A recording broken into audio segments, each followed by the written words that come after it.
Welcome to a Telltale Books video. I'm Greg. I'm Emily. And we're talking about the next in our Edgar Allan Poe series, number 83, Never Bet the Devil Your Head. We are Telltale Books, bringing you the best in literature, literary topics, and graphic design and bookmaking. If you want to support us, you can find us on Etsy and Pango, where you can find gently used, rare, and even top quality used books. And if you like this video, be sure to hit the like button, the subscribe button, and maybe even that bell to be notified when new videos go live. Thanks for joining us. Never Bet the Devil Your Head is a short story by Edgar Allan Poe, published in Graham's Magazine in September 1841. The synopsis is very simple. Mr. Dammit tends to bet the devil his head a lot when he's pretty sure he can do something, until one day his head is finally due. And a quick, for those of you who don't have time to watch the whole video, quickly summarizing our impression of this and who we think would like it. This is not your normal Edgar Allan Poe. This is a comical story, a satire. It's dark comedy, though. Very well done. We don't feel it's quite one of Poe's greatest, but it's up there. It's a good story, and we do recommend it for anybody who likes dark comedy. Never Bet the Devil Your Head was written by Poe kind of in reaction to the Transcendentalists, who were a specific American literature movement that was kind of part of Romanticism, and they were a lot more focused on nature. They believed in the ultimate goodness of human beings, and they valued independence. Famous practitioners of the Transcendentalist movement are Ralph Waldo Emerson and Henry David Thoreau, who Poe called Frogpondians. Makes perfect sense. Those little hippie children. Hippie nature children. And that makes sense too, because Ralph Waldo Emerson had written an entire book just called Nature that was just praising nature for all its virtues, essentially. Well, and Poe gets his name from the Walden Pond, which is very famous among the was that Emerson or Thoreau? I forget. I think it was Thoreau. Okay. I believe it was. I can't remember off the top of my head. Okay. But anyway, I knew nothing about that when I read this story. So. And it's not, the two of us read this story, and we're not experts on Transcendentalism, so we don't really get where Poe is digging at them with this story, but apparently it's there. Alrighty then. I definitely found this a really great story because knowing none of that philosophy at all, you have this larger-than-life character and this fairly boring but trying to be more practical but absolutely stupid and moronic narrator. Mr. Dammit is absolutely a larger-than-life personality. There's even like a little commentary about him insisting at 1 year old to wear mustaches to feel distinguished and to feel set apart from other 1-year-olds. Already very much a schmoozer, already very much a kind of a con man almost, but not really, but in such a charming way he could get away with anything. Mm-hmm. So I found that absurd humor surrounding this larger than life character to be really, really great and well done. Just blown out of proportion situational humor.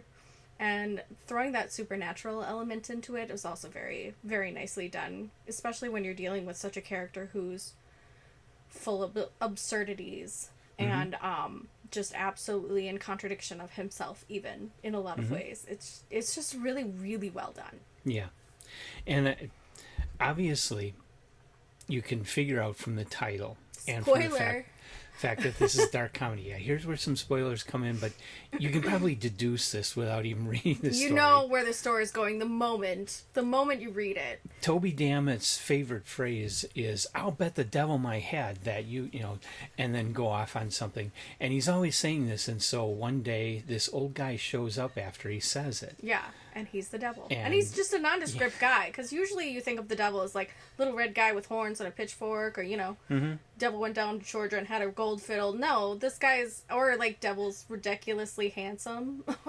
This guy's just some Joe Schmo looking fella. Just shows up one day. And so he basically takes the bet. And what exactly was the bet again? He was supposed to jump across to something and land sure-footedly on the other side from like a bridge or like a jettison of some sort. Okay. And he was supposed to be able to make it. Yeah. And of course he doesn't. And he doesn't in a way that he loses his head, and the devil has a bag ready and the head just falls in it and the devil takes off. And then his friend has the audacity to take him to the doctor to see if the doctor can do anything for him, even though this man is headless. So it is a pretty Dumb and Dumber kind of situation. Story, yeah. It's very funny. Mm-hmm. It's almost Pinky in the Brain when you think about it, before Pinky in the Brain ever became a thing. Are you familiar with that cartoon at all? Oh my gosh, it was a 90s cartoon about this these two lab rats. One was a genius and the other was absolutely insane, but you can't tell between the two of them which is which. One acts like a complete idiot but has kernels of wisdom, and the other one, who is the genius, always has this plan to take over the world and will always backfire every single time. And that's kind of how I feel about these. It's like Pinky and the Brain or Dumb and Dumber. That's what this story is, like the precursor to those characters in media, and I think that's really fun. Except one dies right away. You meet him and he dies. Yeah. What are you going to do about it? Right. Thanks, George R.R. Martin. I mean, Edgar Allan Poe. Yep. Anyway. So, definitely a recommended story.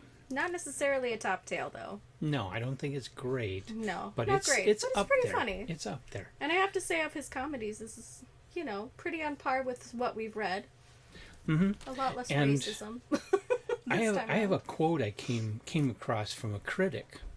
Don't know who this critic is. Stephen Pythman.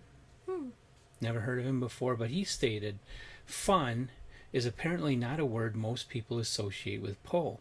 But the truth is that there is a great deal of humor in Poe, for here's a man who sees both the tragedy and the absurdity of life." Yes. And I think that's why I relate to Poe so much, is because I'm kind of the same way. I have a morbid sense of humor. And sometimes it gets dark, and sometimes life is just as beautiful as it is nuts. And I think that statement is a really good way to understand Poe's overall work. Yes, sometimes his work is just dark, other times his work is dark humor, but that statement kind of puts it all in perspective of who it is that's writing these stories. Right. Yeah, I think that, and it's really great for his time, too. In that era, that's kind of what people needed. Like, you needed something to make fun of the absurdity of humans and absurdity of life, and because things weren't 100% great back then. Not that they've ever been 100% great, but life was hard in his day. And on top of that, he was an alcoholic. He had to start making fun of his own circumstances sometimes, too. Yeah, but then today we don't need writers to make up the absurdity in our world. Yeah, the Onion's running out of ways to come up with headlines that aren't the truth. They posted one where how can they continue to post when what they post isn't as funny as real life. I know. It's like politicians are writing it for them. But yeah, I mean, life is absurd, and sometimes the truth is stranger than fiction. Yeah. And I think Poe had a really good handle on that and turning the truth sometimes into fiction. So, it is what it is. So have you ever read Never Bet the Devil Your Hat? And it's not his most famous story, but it is one among his better known stories. So probably some of you have read this before, and if you have thoughts about it, or know things that we didn't cover in this video, please leave your comments in the comment section of the video for all of us to share and learn from. If you like this video and you want to keep supporting us, you can find us on both on Pango and Etsy. We'll go ahead and pop that down in those links down in the description for you if you want to go ahead and check it out. We have hundreds of books on there, some new, some used, gently used I should say. and some that are even rare. So go ahead and check those out. And I've got a lot more waiting to go up. I know. We've got a heaping pile over here in the corner that looms over us and threatens to crush us underneath it every time we walk by. So there is more to come, of course. And as far as our channel goes, like the video, subscribe to the channel, come on back and watch all the others we do. The next Edgar Allan Poe being Eleonora. Is that it? Yes. Eleonora will be number 84. Come on back for that one. Thanks for joining us, guys. We will see you next time.